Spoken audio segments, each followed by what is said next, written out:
Okay, so Judges 5:20, it says, "From the heavens the stars fought. From their courses they fought against Sisera." Stars and secret space program connections also stem from this and the war in heaven, because from the war in heaven until now, each one of our stars have a role to play in his creation.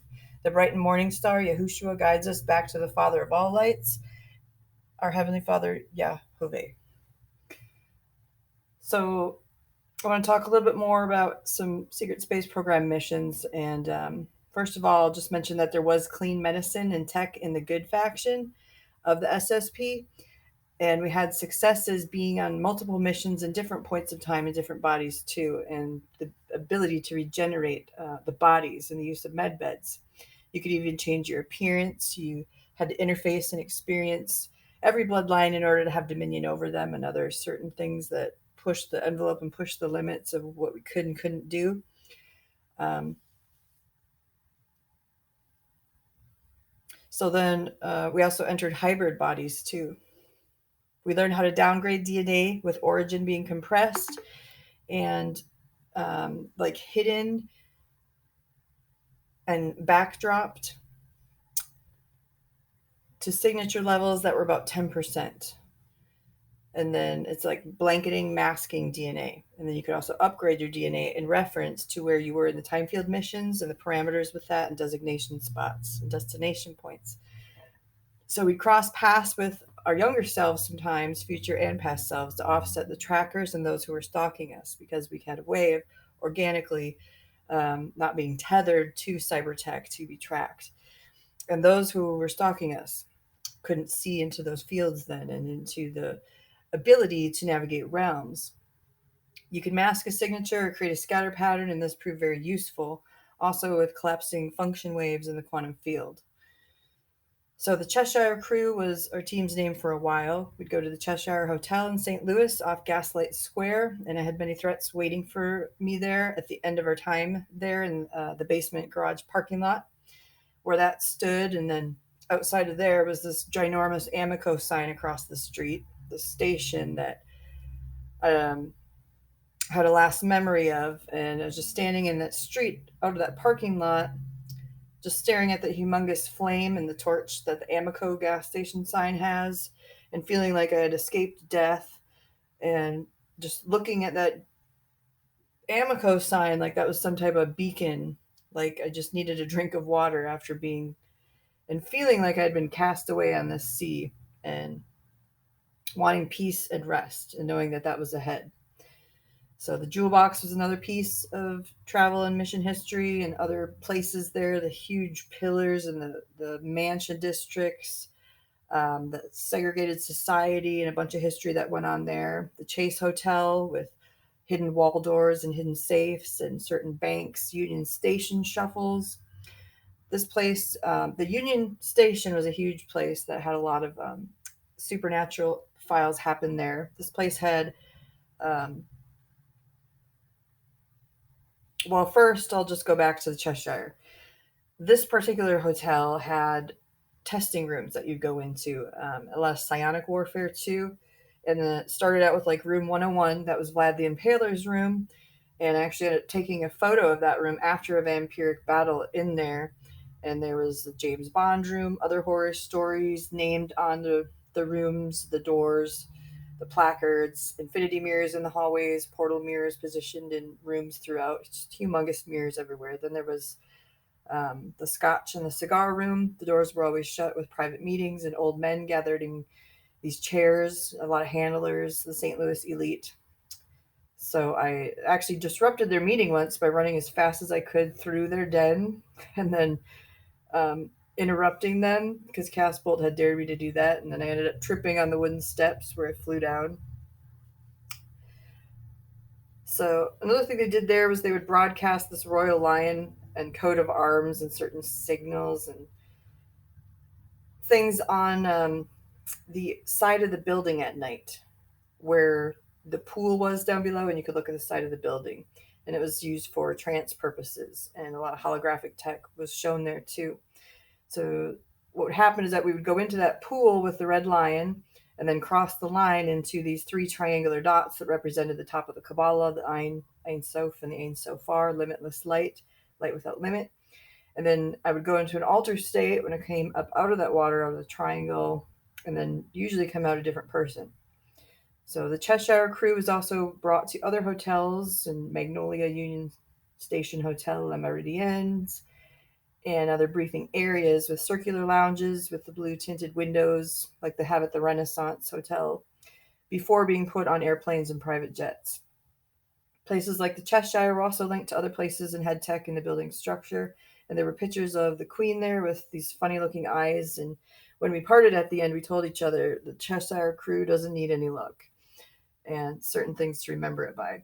So, despite some callous memories there in Clayton, we managed to retain the good memories and even karaoke sessions at the Cheshire. And St. Louis was like this elite center for hundreds of years until many places lost power and then went downhill.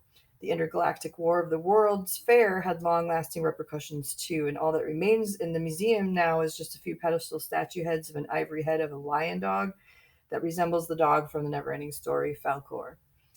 And a lot of things that happened in some X-Files stuff always ends up in museums on display, or like down at Branson at Top of the Rock. A lot of really terrible satanic Indian Native American warfare happened there. And they also have a skeleton in there of a lion bear and like a gigantic hyena hybrid. So another place in St. Louis was the fall of an underground old school cannibal club, and it's now a DoubleTree Inn. The basement was entirely hidden for a while, and evil people had their own private club there. They were invited by special invitation, took your coats into this cloakroom, and exchanged tokens and papers instead for you to continue down the hallway. And there was an incinerator down there, and when this group filleted victims on the marble large table under these red lights, the meat was kept down there, and the rest of that person that was left over was incinerated. And the underground modern burger bar is its offshoot, and the stone walls and the long hallways, and one original door of the club is left only. And some of us couldn't bear the heaviness of this place and jumped instead of staying because it was really like you were being ringed out on this conveyor belt, like you were chopped liver, just waiting to be processed. And that's how hard some of these missions were. So sometimes we'd escape out of our bodies only to find ourselves struggling harder to get back into the allocated original time stamp. And then only later to return and finish the mission in different time periods, closing those loops. And then we succeeded and set up surveillance at the Oyo Hotel next door and other places. And the consciousness has a rubber banding effect when you do that, and when you jump bodies too much without finishing a certain consciousness set and skill set that you had intended and focused exactly to do. So it can be damaging to the psyche to do that and take a while to regain those parts and pieces of yourself back. Now, the Union Depot in St. Louis got very crazy at its hotel, and it became a portal for interdimensional activities and a lot of supernatural phenomena. So we'd go there repeatedly, like being cycled and chased and dine there, and then play our roles, and then go back to being cycled and chased. And there was a master of the depot there that was a fallen entity, and he had this whole depot under a spell, and he built this upstairs lobby as an oratorium, and this way he could use his voice, because in the Bible and other apocrypha it says that the giants and other things had metallic voices and their vocal cords would make people's ears bleed. So that's what he was trying to do. And his voice was like an amplified microphone, and he would do this magic to impress the travelers and the people that came in. So me and John had to stand at the top of the stairwell and whisper to each other because the echo was so loud in the place. And then the groups of people that would come in the front door, we were trying to beat them. So they would just come in and stare at us from this entrance when we were up on the top of the stairwell upon their arrival, and they would just try to hear what we were saying. So that stairwell got nicknamed the Whispering Staircase. And when the trains came and went inside of this building, it became chaotic sometimes. We caught pictures of interdimensional travelers, and the light would penetrate through the ceiling, making the scene look even more haunting. And a lot of the pictures got destroyed, but there are some still out there, and not many in public viewing, though. The black rooftop that curved inside and down was where the trains were actually docked. That place was corroding with evil so bad that there was a literal thick residue, like a black mold, up on top of it and growing exponentially everywhere, and the strange fire, it started to crumble, and it was like a tight seal for a while when you looked at it from within the lanes, the train lanes inside, and then outside from the top of the Drury Hotel, which also had some warfare in the parking lot. And now there's a Ferris wheel there. So I called the depot, the old one, the original one, the armadillo shell. And we were very glad when we saw that break. And that exposed the holes in the structure. Not only that, but freed up all this quantum energy that had been trapped in there, and loose energy and all those things that get stuck in the permeation of um, the time anomalies that happened there, and how much the decay in this place was structurally and spiritually tearing the place apart. So, and the stench was just absolutely horrible in there too. And there was water in there, and this pond that they had, and reptiles were in there. So we went back to the future, and there were 3 tunnels that were cemented in. Um, After a lot of the warfare in the depot had subsided and the place got neutralized and stable. And we used this area as a briefing and training room in the future. So the 3 tunnels that were there represented past, present, and future. And they were just 3 tunnels that ended in a wall. And we used to turn these old double light lamps sideways and shift dimensionally into these tunnels. And they resembled an hourglass, these light lamps that you turned. And they were infused with a certain type of light and with this Tesla Edison glow to the filaments. And the side of these tunnels, there was like this long black corridor that the master of the depot used to hide in and to seduce people and to get them off of a time track and into like his void space. And he would do this by seducing people not only with his oratorium and with his voice, or knocking them out with the music and voice and all the things that were going on, as he was the master black maestro of the Union Depot. So he would bring him into this space, and it would be like you were stuck in like black brick walls. And I got sidetracked and went sideways in time once and went into this black maestro's black tunnel. And he was wearing this black maestro outfit and top hat and had a record player playing in there. And the space had so many things coming from another dimension there. And it was like this holographic slideshow on display, and it was very disorienting to the soul that's anchored in the body and allows your spirit to go out and battle, since we're a mechanically working triune nature. So this got to be a complicated situation.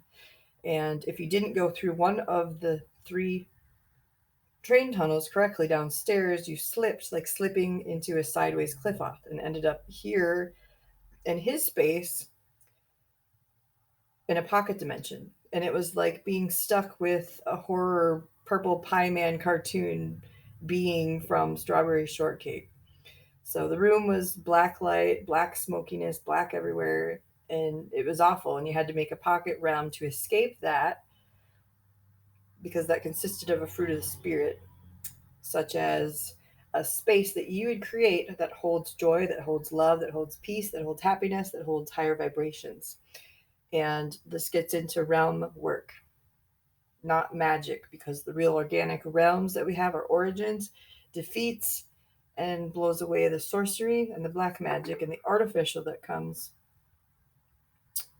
from this type of warfare. And the dimensions each have their own frequency, so you can stair step in and out of them. And what the darkness does is that it not only clones, fragments, traps, and messes with our soul, spirit, body, apparatus functionality, but can also make duplicates, holographic copies, and what's called a digital false soul copy on a file to signal you in and out of places. And the Depot Hotel had many rooms and many changes that were fast and furious, and it remains a mysterious icon to St. Louis of because of its intense and mystifying history. And the structural walls literally changed in the depot itself. And at one time, a train was coming literally right through the center of the building from another time track.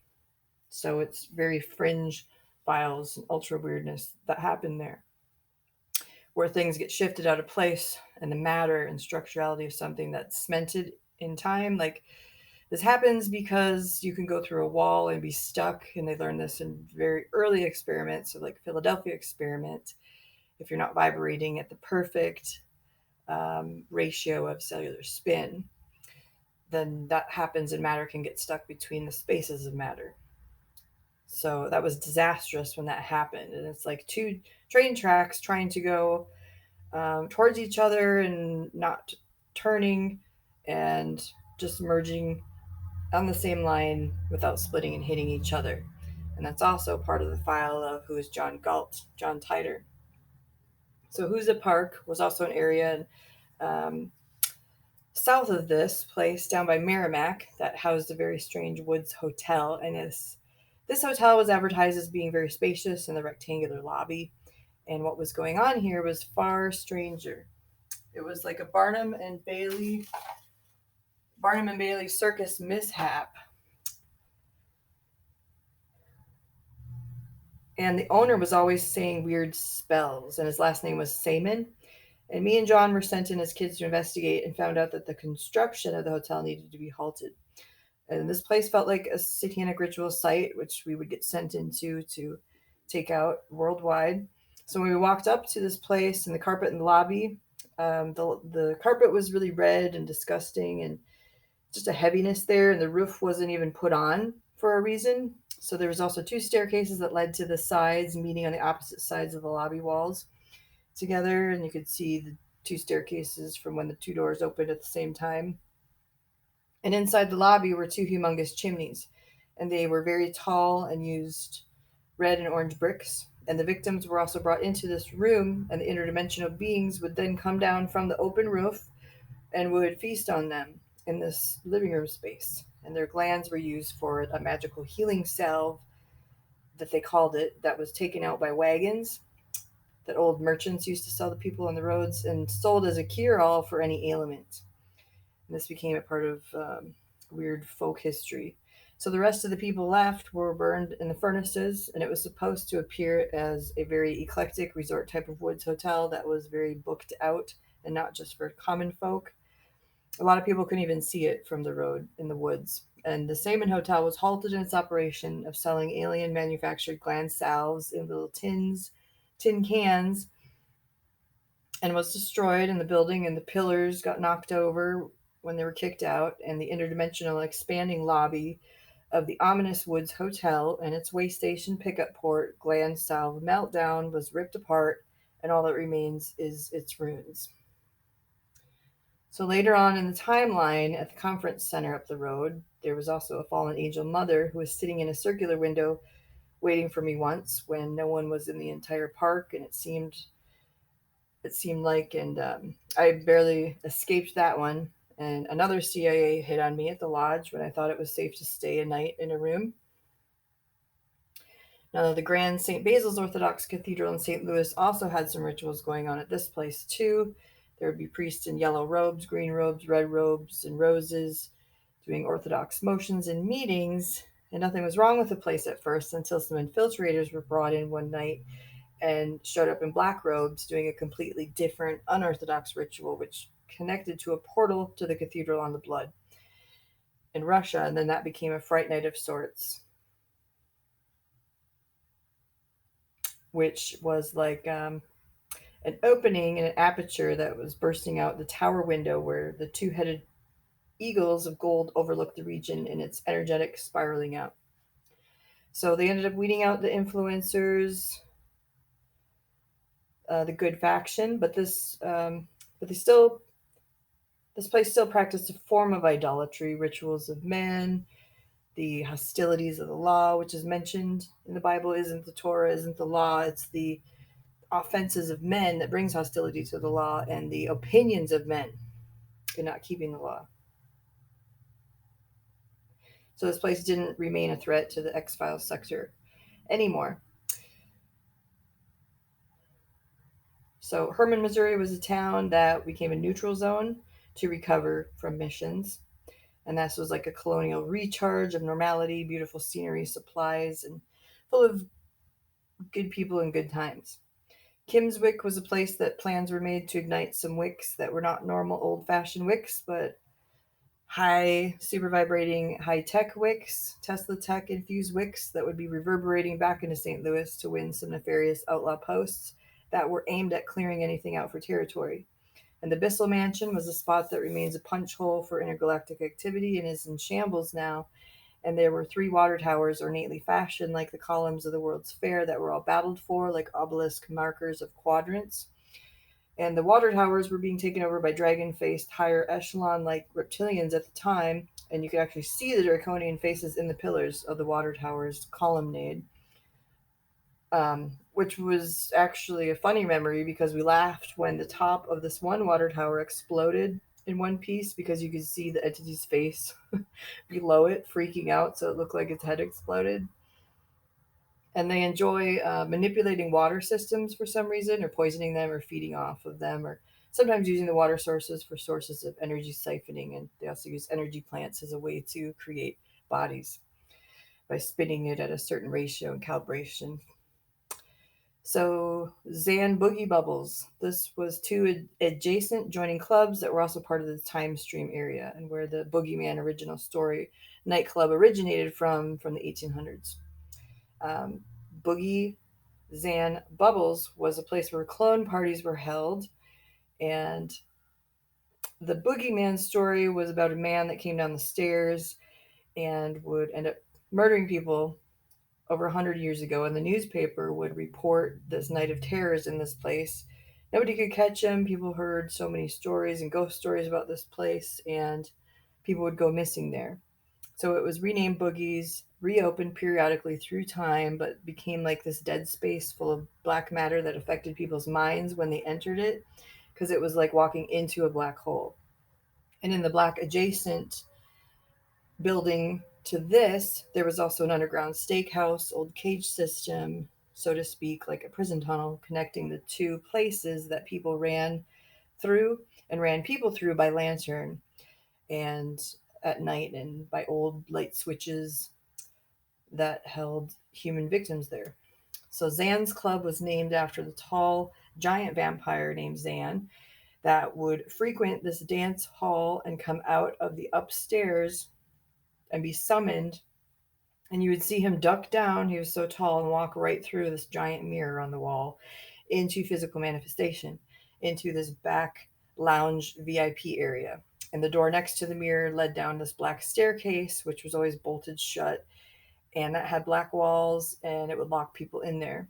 And sometimes you would see angel sigils written on the wall and by those doors that could allow people to be transported out. And after he was blocked out, and that gang of evil giant offspring of his, then the words were written right above this couch VIP area next to the giant mirror. It was all just a dream. And that was written above the wall with a huge purple butterfly on it. So many clubs can also be used as cults to summon things and to be used in a cult like nature. Or, as in the case of this one, to be literal portals with the giant mirror systems in place for unwanted beings to access and terrorize. And the NSA and the CIA know all about them and catalog them. And these beings left their realms, post positions, archies with what that we each have. And this is realm warfare. And this goes back to the war in heaven. And we have the free will.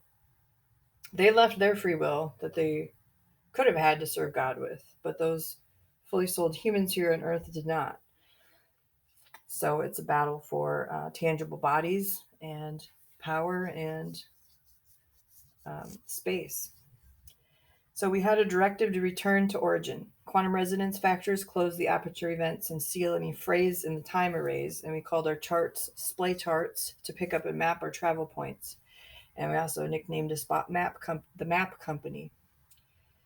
Nicknamed, the map company. So into the Fringe collection, all this happened and was filed, and the completion of Ultra tasks, which helped us to move through space allotments and gap-any windows, bridge abatements to ensure the chain of order was kept in tandem and working function. So we perpetuated time waves to collapse and cancel out future artificial reality slots and sync reality joint markers of self-recognition instead, and recognizance, restructuralization, revamping of all that we had already learned from and gathered in new to constantly reinvent ourselves. And we canceled and cleared out any outliers of the time wave function that were non observed, as well as to curb any future opportunistic ways to puncture the quantum lattice buildup and reconstructed procedures.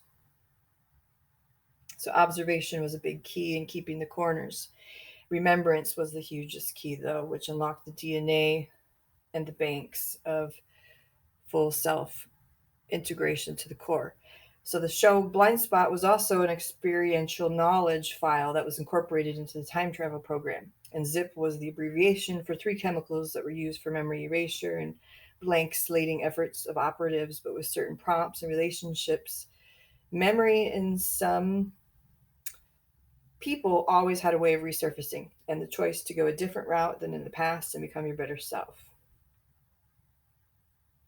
Even though it was really cruel, it seemed at times, and really raw to completely wipe somebody's memory, sometimes operatives did it to themselves to ensure the preservation of the optimal timeline and the work that had already been done to not be lost and to be able to move yourself forward and not be pulled backwards in time. So, the point of the program was to compress inner space and utilize interior architecture of the whole human frame to minimize large machine capabilities and hide them into a mini machine receiver transmitter in our various cell networks and shells.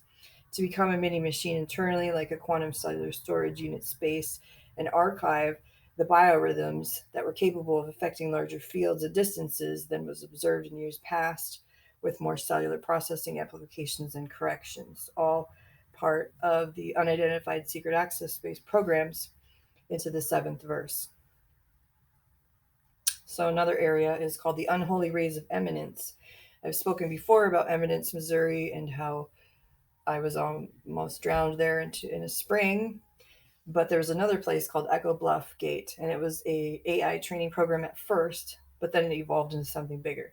So after research and trials, the ability to open up actual portals through Stargate systems, constellations, time gates, and tech opened up physical manifestations and the taking of body forms that allowed entities to come through certain areas. And this was for a pantheon sometimes, like when you let Legion in, then he brings back more friends type of situation.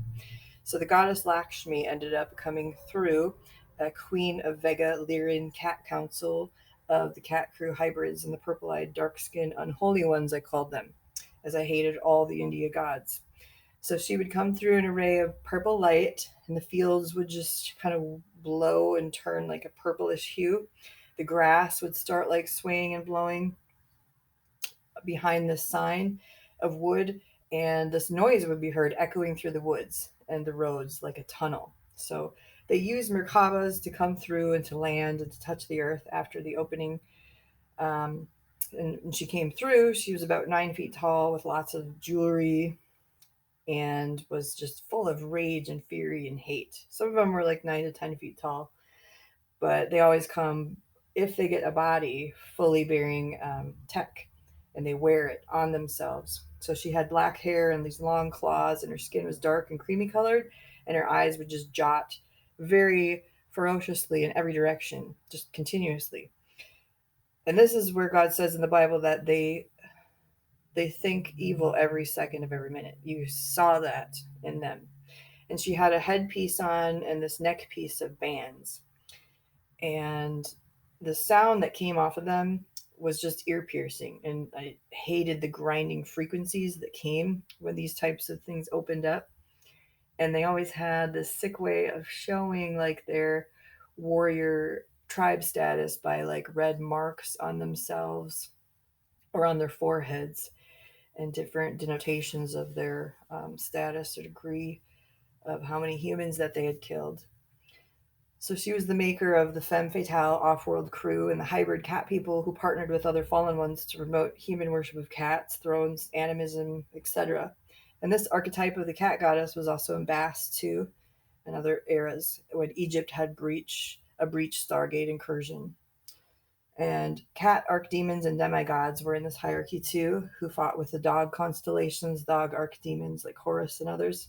And these beings were painted as spider like Hindu beings that humans called upon for matters of vengeance, meted out in the cosmos and on Earth.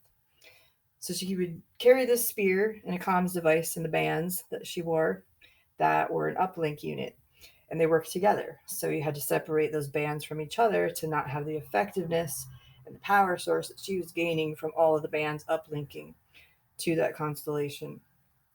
And this was also on her wrist. And so I ended up breaking the beacons and the signals that you could hear echoing through the air and the dimensions and closed those fissures in the sky that were coming through and time tears as she went on her night hunts. So this owl would fly out underneath her and carry her sometimes, the Ululu owl, and she would enter and leave on her, and the owl would fly through the dirt roads, not an elephant.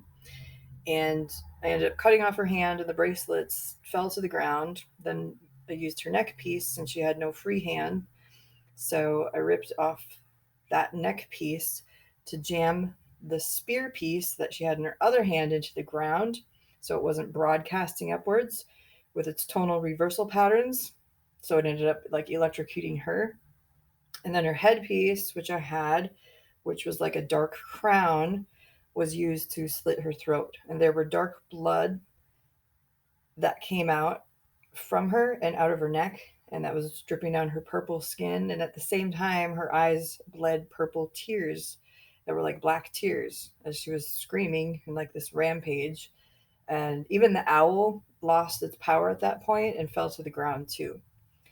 Um, so Lakshmi tried to break my crown, so I took hers. And she was a very vengeful, jealous entity that was always trying to break chariots apart and travel vehicles and other things she saw, always trying to trip up people.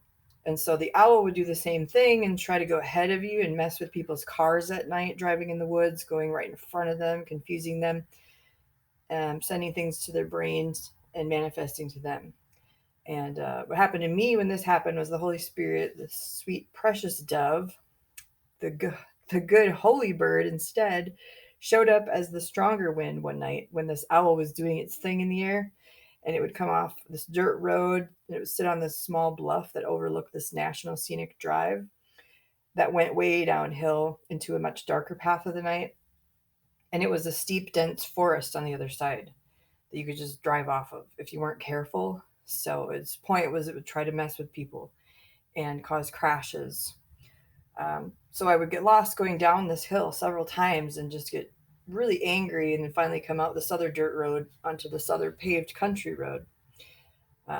So what happened is that Lakshmi ended up scratching me in the face with her dark nails, and it got engraved into the symbol that's at the park as black scratches. And her cat-like cries were echoing through the bluffs, which is another reason it's called Echo Bluff, and because of a nickname of an operative called Echo that could affect multiple dimensions. And Mother Echo, she was called. So I got infected by this bacteria, this alien cat scratch fever, so to speak, and then was taken into these cabins, which I was also kidnapped by a truck in this place, and then got treatments and blood transfusions and infusions. So I can say that I've been scratched and needed blood infusions for cat and Nazi weredog claw scratches. Because I also got scratched by a dog at a pet food processing plant in another story. So the bacteria probably takes a long time to get flushed out of the system. And kudos to the scientists who can successfully facilitate healing for such matters and delicate nature of the secrecy of these matters and the medical procedures that need to be done in these matters on and off world or on ships, and the medical assistance that comes in when these things happen, because you can be a goner within about 5 minutes. So they come in and they neutralize the debilitating effects of these fallen angel particulates that infect your blood right away and are like more than spiked protein cells that bind to completely cripple your core DNA. So your cells need to intercept that and battle with that right away. And light is what does it, and light infusions. So how the body makes antibodies for this type of situation too, I don't know, but super soldiers have been prone to recover miraculously from different things like this on missions, and augmented into them is a plethora of possibilities that have eradicated such pathogens. And the system gets cleansed and it gets cleared by creating a type of alien bite immunity per se, and reanimated soldier fuselage links. And the Orion, Green Lantern, Emerald Island Ascension program, that one was for ascended machines development. And the Benevolent Secret Space program is completely opposite of that, and it's for organic transcendence with the highest operating light quotients, only attained through preserving your Jacob's Ladder, your DNA, and your DNA of God, and accepting and receiving only the DNA of God, made in his image with the mind of Christ. So the Orion Brigade was the faction that developed a system of communications that bypassed cybernetic dependency and operated in hyperspace quorums and domains via the use of realms and interdimensional maneuverability with celestial mechanics versus that techno-driven human slave machines, which the elite always tried to go for. And then there's the elect of God that they can't touch. So there's 72 names of God corresponding to 72 realms, and we as God's children interface with that and have experience and encounters with God through the archive. Origin, creation origins, beginning, the Bereshit, when Yhvh was the bright and morning star, whom all of the stars gathered around and gathered light from. It's like living light. We can't live without the sun, and we can't live without the Son of God. And all the stars gathered together in the pre-existence, and they all sang and jumped for joy with the bright and morning star. And the plan of redemption for the human race was instituted in heaven, and we're still receiving that light because us as stars reflect the light of the sun still. So our stars can get hurt, our stars can get cracked, our stars can be attacked, and we need to be sealed by the Holy Spirit for many, many reasons, not just for receiving the baptism of the Holy Spirit, but for our star core systems and our realm healing. So it means magistrate, rule, principality, and we have our essence from here, and essence is everywhere in the universe. And essence has been hijacked before Adam and Eve were placed in the garden, and it's the substance among many in Dune that creates this trading floor with the demonic world. And we can recharacterize our realms with the names of God when we know God and are redeemed through the blood of the Mashiach to activate our realms, heal our stars, and change our environments and our hearts, and correct and do things the right way. Then we have more of the cleared, cleansed consciousness and conscience, and not the Lashon Hara or the evil thoughts that come in. We don't want to act upon those anymore. Those desires leave. So then we can more effectively work and be co-heirs with God when he says, don't you know that your God's within, and you deny the power of God within you? When you co-partner with that, when you abide in God's realm, then he envelops your being, and your Makaba becomes like a strong tower. And he becomes our Migdal Oz, our buckler, shield, navigator, director, commander of all of our life. And his realm is available to us so we can step into that realm of the miraculous. And Dan Duvall is teaching the right things with this and the revelations of the realm. So Wes Craven, from Gene Bottoms, there was a week-old Nazi in Harrison, Arkansas, to Pickles Gap to Shirley, Arkansas, and there was many narrow roads and narrow ways there. And through the narrows came this sense of feeling trapped and not enough light being let into this dense wooded regions and entangled maze of parts of Arkansas, swamps that needed to be drained and the plug pulled on them.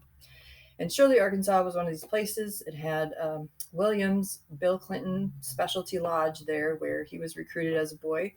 And we tried to make him choose the right way when he was this white-haired, bright-eyed, innocent child.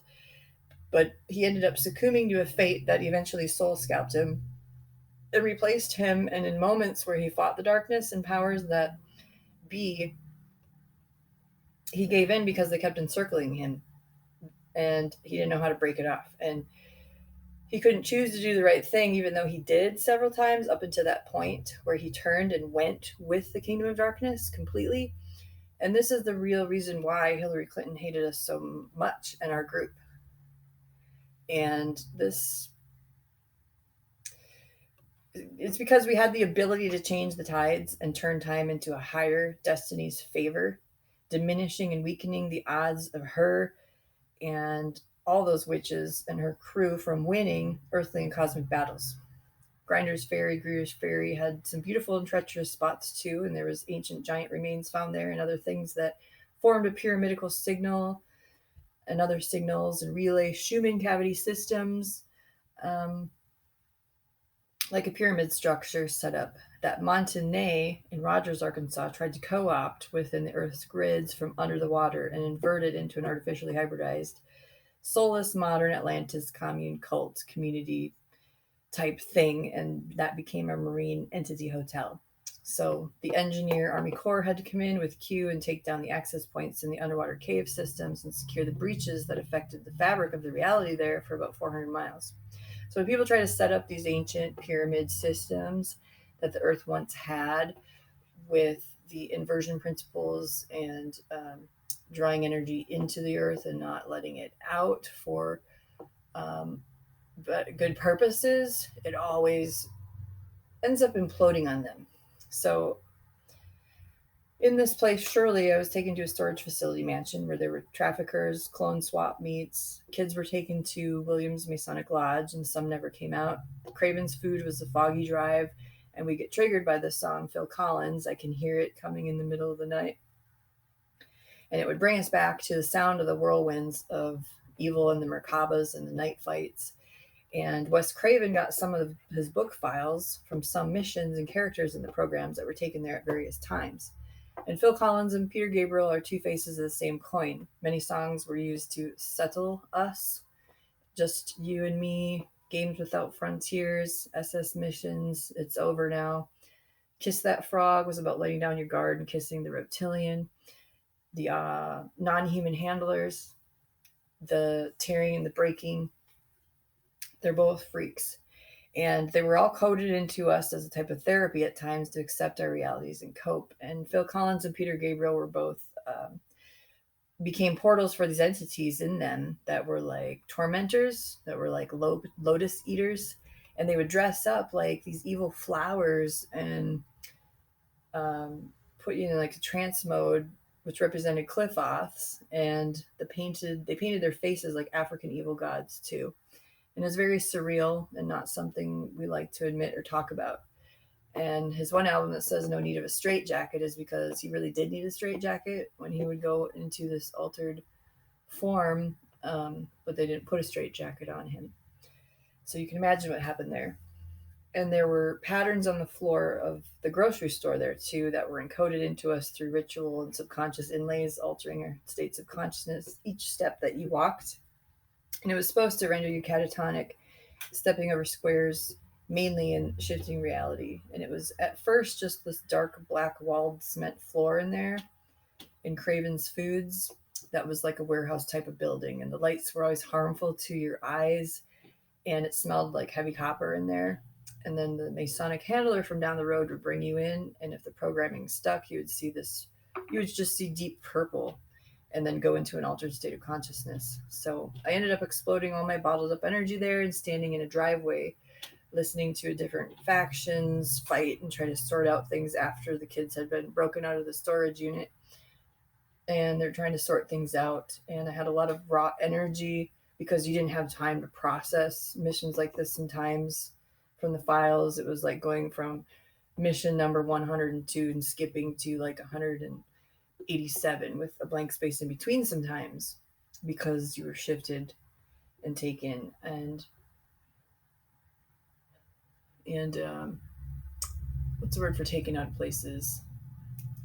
Not redacted, but whatever the word is. And so what ended up happening at this point is that they realized certain therapies had to be done because I ended up feeling like my heart was broken and the ground shook because of that. When I let out this psionic pulse and released into the ground, So the ground shook a little, and this large rock split into 3 pieces. And after that, I was taken away from there, and certain people who witnessed the event feared me instead of comforting me. Um, because really, I think all some of the kids wanted at that point when they would be at the end of a mission like this is to get a hug. And a lot of times you never got that. It was just like, felt like business. So it was mismanagement of assets a lot of the time that happened, and better therapies that resulted from that.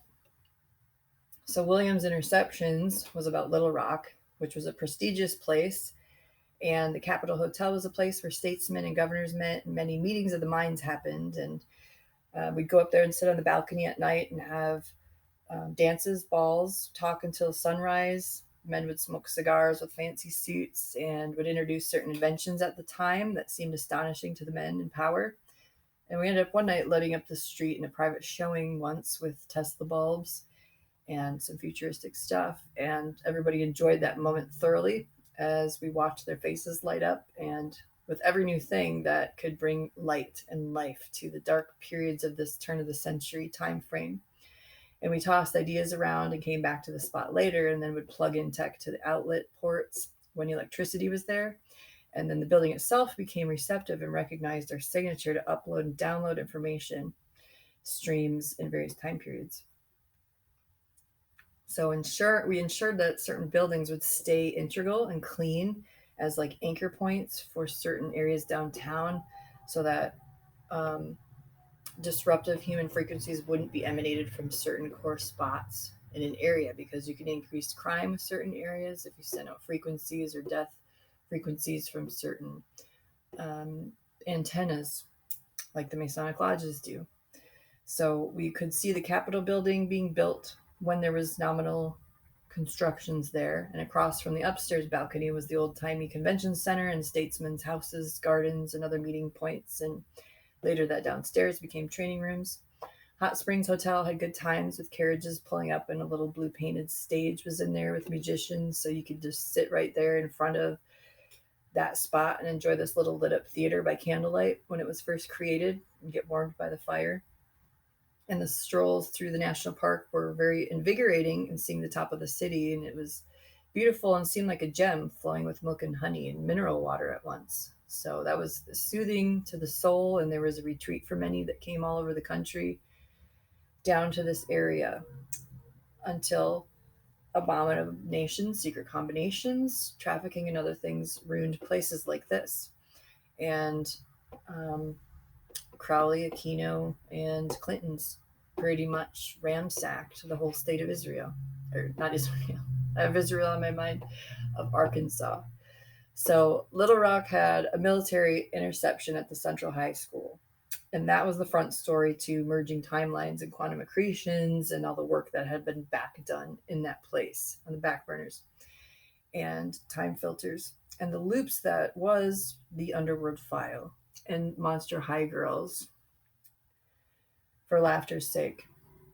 So this was a vampire crypt that drew you into an underground energy simply by looking at it, as the scenery sometimes even looked holographic and fake moonlight would overlay it, and it would pull you into the steps leading into the 5 pillars of the underworld in front of the high school. And this was made into a national monument, not because of the race wars that was the surface story of the historical timeline newscast, but because it was a galactic warfare hotspot and central hub of the insectilians and white mantids, along with the white serpent beings they had partnered with and tunneled their way into our reality streams for so long. And it was a plan that was hatched a long time ago, done by realms, constellations, and star systems, all ganging up and gaining access to the doors of our 3D scapes, like Stranger Things, quantum tunneling. And it's a very touchy quantum lattice and laced place still, and it took many efforts to close the doors that have been opened and collapsed. And we collapsed the underground corridors and the underground routes and the cosmic tunnel systems that were also just like in the walls of the place and other just popping out of everywhere. So it was like multiple dens and cocoons for siphoning systems and spiritual doors that had to be shut. That's just, they seemed to go into the hundreds, if not thousands. And the place just got too much. It gained accretion of way too much energy. And there were quantum signatures there everywhere, and it was like breathing into the very walls themselves from all the essence that had been gathered there, and fear and screams, the kidnappings, which creates the loose energy through the rotunda system that the school created. And it became like its own brain network in this hostile takeover. So kids were being blank slated and mind wiped and taken through doors and replaced for years there and through the theaters. And there was underground tunnels that connected to various places, including the main one, which was the Clinton Library, which is another story in itself.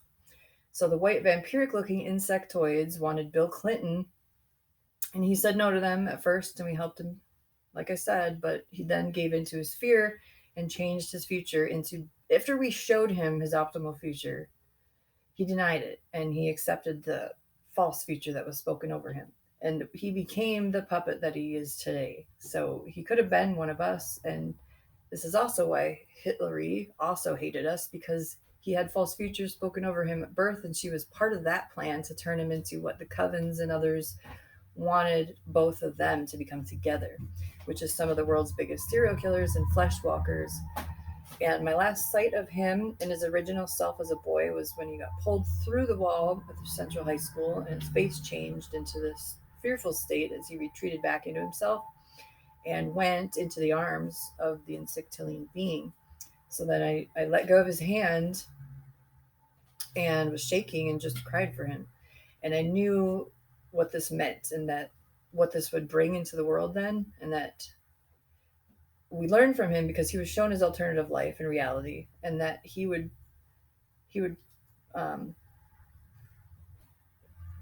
he would only prosper for the dark side because he went into their hands, and they wanted him to be groomed and fashioned him into a corrupt, useless human being. So he chose to go that way, and why we had to learn from this experience and move on to prepare for the future helped us in a lot more situations like that, and to not get stuck and to focus on the fallen. So we had to fight so that others could remain free. And he became more of a puppet, hollowed out individual, hollow man instead of a hollow woman that Yhvh partnered with in an occultic pairing, which anchored more of the evil entities and solidified them with those two getting together. And and what happened is that her bodies were always used as portals for the legions to come through, like Abramovich did too. And she would get powered up by merging with little Bill when he became a hollow man. So she essentially ate him and absorbed him like the monster she really is. And we saw this. And the football field there also had UFO activity. Many people were mylabbed there. The black pond in front of the school was this portal for black goo. And there were two bushes that grew around it that ended up looking like these two hands that were reaching up with claws. And the five pillars in front of this were doorways to the underworld. And anyone who got near there had to fight a beast that manifested here. And it wasn't just this painting of a tiger. And because that just looked like a sticker to us that was there. And then many disappeared here in this spot, and many fights would just randomly break out here, and many murders happened there inside of this area where the pillars stood. And this was the main entrance to the underground complex, like the mouth of it, I guess you could say, with teeth. And the side doors of the building were also bad, and they were like jet black at night. And the main doors were these three big red doors that were wooden, and inside of this area was this light fixture that was hanging with this strange fire, and it looked like two eyes because this entity's face would speak to you and show up as you entered and stepped through. And there was later on a statue of an ape placed there, put in the entrance, and these flags for many countries hanging above this. And this was trigger for warfare, a type of extraterrestrial guerrilla warfare per se.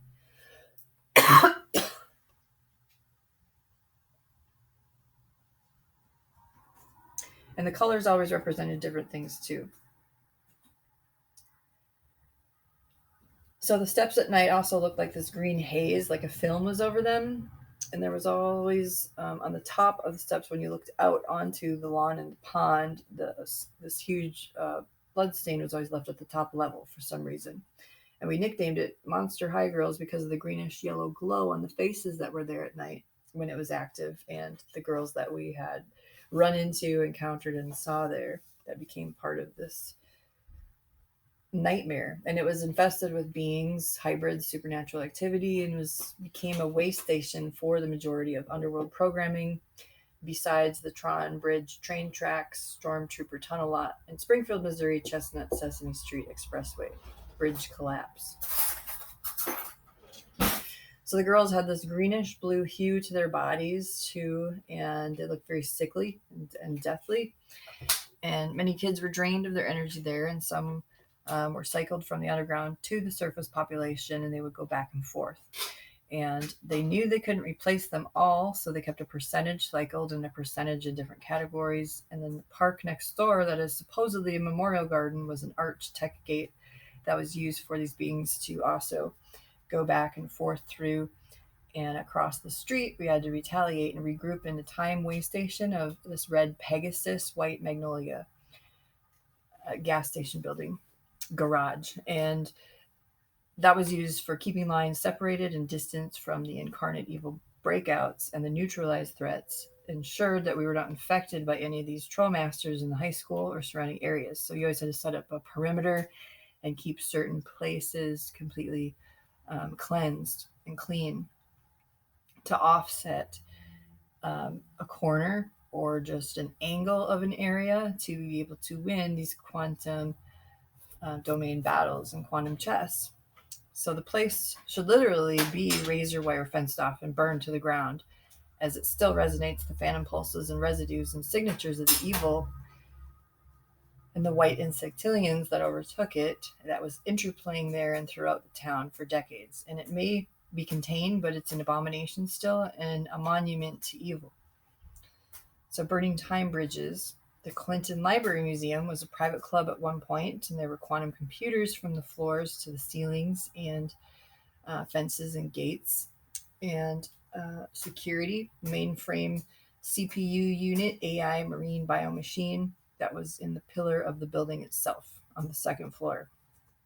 And this place was a rat's nest of siphoned loose energy too, because it was the backdrop place for the high school and the collections of data and intergalactic asset keeping and other nefarious activities. And there were cages there for captures and for super soldiers.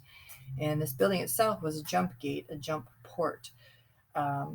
They wanted it to be a space station, actually, like the K reactor and Argon jump spin-off point to invisible quantum tracks that it had been stationed to and honed into and beaconed up to, anchored and solidified and stationed into with satellite generators and relay systems that were all bouncing back into scatter patterns from the central computer point, so that no one would detect this geographical location for the mass amounts of energy and tech that were being utilized there. And they would try to use cloaking tech to get off of the ONI scans and other types of sky scans and intelligence scans. So the jump gate tech was like shooting a person through a window is what it looked like. This place was built as like an arm of a crane. Like if you could picture a crane that goes underground and then the crane lifts up into this long rectangle, and they wanted it to be almost like an observatory type of moving apparatus, some type of weird Star Wars weapon. So the jump gate tech was like shooting a person through a window. They would stand somebody at the end of the window and then raise the platform that would go up into the sky at a certain spin-off point to a star, or a ship would be docked there waiting or something. So it was like you were being on a ship, like pushing someone off a plank, but into a window of hyperspace. And it was aimed at their memorial bridge that was also quantumly entangled with a lot of things. And sometimes a shadow would be left of a person, or a residue, or I'll just say a lot of experimentations was what it seemed like happened there. This didn't seem like it always worked right or went right, because part of the person sometimes would look like it was lingering there, or a part of their antimatter or dark matter state. or shadow patterns, something. So it was aimed at the Memorial Bridge right across the way that it was quantumly entangled with, and it was like time tracks, quantum tracks, invisible lines connecting everything together. And the spaces in between these areas were danger zones, and the glass, the walkways, the sidewalks, everything in every corner and square inch of the library seemed very robotic or entrapping, that had to be dealt with prior knowledge, with a need to know basis, with certainty, with acuity, accuracy, reasoning, preparation. And it was a living, breathing glass house of AI systems, all intermingled with the power sources it was feeding from, and from the tunnels that brought its victims from the Central High School, and gave us a bad reputation of calling us the Orion Brigade, because they were actually trying to channel the worst beings from Orion. So they like to throw us on the bridge and then lock these heavy black gates that were at the end of the bridge points. And then what would happen is that these weird fallen angel things would come down, I believe, from Orion, and they were super tall, like Nephilim offshoots in black trench coats, like a steampunk nightmare type of situation. And they had keys and would lock the big heavy steel metal gates. And then they always carried these weird lights with them. And then certain lights would flash onto the bridge and the cement floor of the bridge, and you could barely even walk because this was so heavy and it was so god awful. And it became a game in the hopes of making us quantum obliviated toast. So then when these two watchers came, locked the gates, these other evil birds would come down from whatever star system they came from and linger on the bridge, trying to get you while you were on the bridge too. So it was like worse than Wizard of Oz flying monkeys, because these were the evil birds that are talked about in the Holy Scriptures, in their unclean cages they released from. So many people were killed and disappeared off of this bridge, and then the tech was used to try to splice us from the timeline on it and then seal the door shut. And it eventually backfired on them and reverberated like train tracks going backwards and being all scatter patterned and crooked and messed up in time. So the last instance of us being shut into this bridge after jumping off into the water and being nicknamed the Flying Fish was when it ended up with the bridge itself burning into this event horizon. Too many quantum holes had been punched into this area. So what happens is that when you go over a time bridge or something into a big jump, what happens is this fire occurs in the sky. And we'd seen this before when you're about to jump through time and a time bridge burns. And there is a flash phase sequencing and locking and interlocking and interplaying that happens there on every dimensional level. Because every dimension has a certain frequency, every dimension has a certain resonance and pulse and nodal points. So this quick fire, flash fire, that's like a sunrise, it comes out of these tinders and is like a bright fire with fire letters in it sometimes. And it was sometimes like colors of a rainbow or an orange sickle sunset you would see all combined together. And this bridge was burned with this deep red hellish looking fire, and where the term catching fire comes from in the Hunger Games, having to do with DNA opening up, fire letters and cosmic connection points, and the messing of time strands and other things that they just should never have messed with or unlocked, because the Lord himself says who can unloose the bands of Orion, and that's what they were trying to do. And their time bridge and all the work and effort they put into this sick game of theirs was burnt and sealed off from this reality and cauterized. And what happened with this was very strange. We would see Bush Jr. and Clinton talking inside of the library, looking out the window. And what they did at the end, it was like what we called melted mayhem.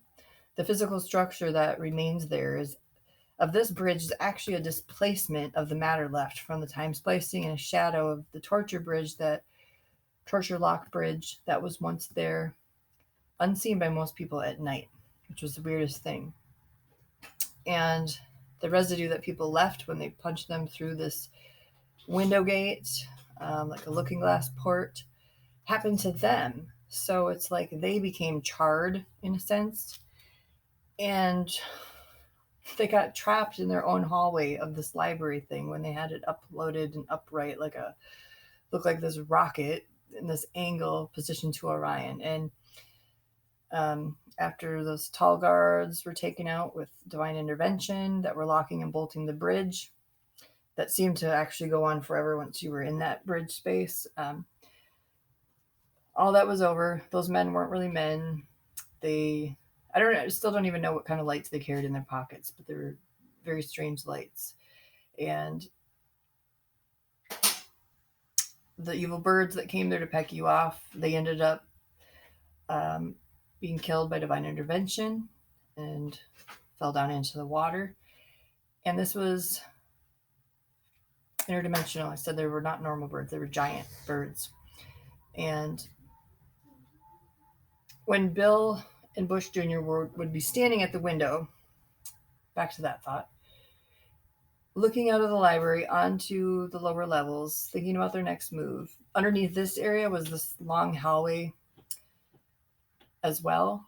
And what was outside of this was these really huge, unusually shaped mounds that were in the shape of Orbis.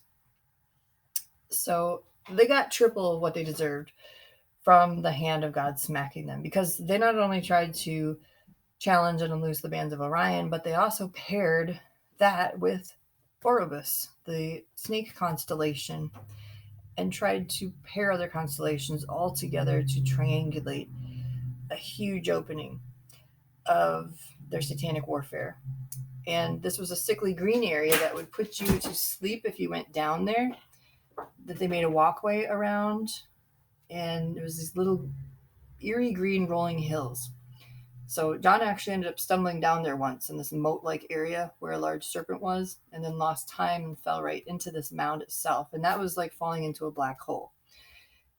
And you had to slowly fight your way back to wake yourself up if you went into this grass, and then crawl back onto the gravel road and sink yourself back into the proper timeline where you were before, because you would lose time. And these areas were active portals for Orobus, the snake constellation, and Orion. So this moat, Orobus Pond, was a multidimensional nest place for the connection portal to Orobus, Orion Orobus, tag teaming us, and the constellations. It was being caught actually in those inlaid patterns and energy fields, which is what would lure you, the physical and the natural and the unnatural all together. So then if you laid down in this grass, your body was going into this like deep suffocating sleep very fastly. And you would wake up eventually, but a piece of you would be stuck there in the serpent's body, because you're dealing with off-world systems and ancient antediluvian entities. And that would tether many kids to this area. So then you'd have your soul and spirit fragments broken off and then held in these regions of captivity in certain places like this. So this is why the clearing has to be so deep on places like this, and so many levels. And a spiritual, Holy Spirit-filled person has to have all the tools in their tool belt to be able to work with the angels to do this. So the snake pit, sleeping grounds, sleeping in the dust, snake eats the dust, was eventually drained and this portal closed too. And it felt like quicksand if you went and walked down there, and like a gravitational pull. And Hillary had some really strange things down there, and she'd throw kids in the water and they would go into this marine kingdom world and get lost in her game there and sometimes not come back up. So these cosmic portals are much harder to deal with than a simpler, less complex portal on Earth, where they are actually uplinked and tethered to intelligences and entire star systems or worlds in the Mazzaroth, and when star systems lock together. So it felt like a sand maze, but also like a maze of scales. And you had to work through this area to be released from like a boa constrictor's constrictions, because it was on every part of you, soul, mind, body, spirit, consciousness, all of it, and tried to tether you up into a negative star system. So in front of the library were many worlds, and Hillary wanted to be a world killer, which they also showed in Supergirl. So she made this display of all these worlds and all these statues, and she put one world out there for me with roses on it, but she never ended up killing my realm. So she had a game of biomarine creations in her other pond that she named, and she wanted Priscilla Presley to become a Marine Kingdom shapeshifter. And when she didn't, there was a statue made out of her mocking her that was placed as this bloated fish called Priscilla. And that was also added to that collection. So the inside of this building was red and white lights and blinking supercomputer stacks lined up in rows consecutively, and the communications were so vast and wide it was hard to even pinpoint where one sector was initiating or receiving contact from. And we ended up destroying and bypassing the CPU unit motherboard. And there was also time corridors and hallways there. And this thing was like the brain of the building and program. The Orion Brigade. It was the weirdest thing. It was this white silicon flowery meshed goo thing that stood about 8 feet tall, and it would speak to you and was like in a cocoon for AI with quasi relay hubs going through it really fastly and blinking lights. And it wasn't really like slimy, it was just this type of like silicone matter mixed with a bunch of other stuff. And we called it Cresco, Presto Cresco, Presto Cresco, Cresco, Presto Cresco, Cresco. It, she, he, whatever it was, this amalgamation station melted into the floor like Boba Fett's cousin in clumps, or like a mini Jabba the Hutt in clumps, and then its light array systems and everything in it, and all the scary features and faces it made at you that were commingled and meshed with some biomaterials from slaves. All of it turned in on itself, pretzeled in, and was brought to its knees and couldn't freak out anymore or control your movements where you went into the building, because you wouldn't be able to walk past it or go anywhere because it was just stationed and centered there right in the middle. And it was the arms of every computer there, working like a Bluetooth. It didn't have many plugins or ports. It had control of the gates, the cages, the computer core functions and networks, and the satellite comms, all filtered through the channel of some morphotechno slime pillar. And so then you have chipped individuals and their brains that can control them too. So the building is still under watch and lock and key, but it's not nearly as bad as it was in its apex, and when the building was like a hyper transformer beaming up at black holes and astronomical configurations and conjunctions, trying to unloose the bands of Orion. So it was like a prison game system where many disappeared, and the tech and the information was collected by the Pentagon, and facilities research labs processed the results of the physics, the psychological impacts of the involvees, and time travel faction wing was reshaped and molded off-world system antenna arrays for a future vaulted emergency only functionality platform to mess with the fabric of reality like they did.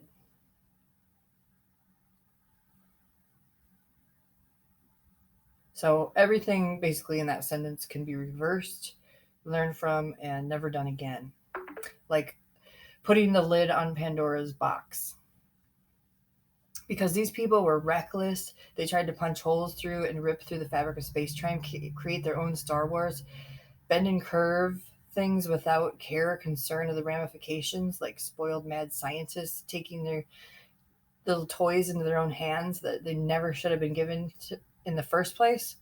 So it was like watching dumbed down children on crack try to play with black holes as a punch hole machine or something that they couldn't handle. But they were on board in their own architectural structure launch platforms, doing it, thinking that they were always going to get ahead. So what happened is that they ended up going too far. They got power hungry. They had their systems reversed and messed with when they didn't even realize it. They got injured and hurt. They had lesions and tears from radiation and other things that they didn't see coming. This burst of light that came through there tore into their skin, basically, Their eyes sunk into their heads, and the gravitational pulls and the proximities warped their entire bodies. It's like messing with the Ark of the Covenant. And when God shows up, these guys had radiation poisoning and their hair fell out. They ended up becoming even more warped, which started the switching of their bodies. And the presidential group of elite like this that are always being switched out still, or their body gets put in ice somewhere, or it's just the game of which body to use today. So this was the start of it. And the synthetic Hitleries and all her clones, all her drones and doubles, that's still going on for some reason. I don't know why. Maybe just for public display, keeping up appearances. So they damaged themselves to the point of irreparability. They nuked themselves, is basically what happened, and they were offset into another form entirely. So the bridge fire, the time bridge fire burned the insurgency down in the quantum labs of computer stacks and holding cells.